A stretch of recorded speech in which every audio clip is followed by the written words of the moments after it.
Pati, nandito ka na rin naman, be open-minded and open heart. Kasi kahit gaano kaganda yung opportunity na ipapaliwanag ko sa iyo, kung iniintindi mo pa rin, kung ilang beses kang na-scam, negative ka pa rin sa pinapaliwanag ko, sayang.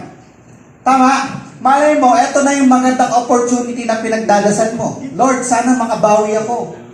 Lord, sana mabawi ko lang ng na-scam ko. Pinagdadasal.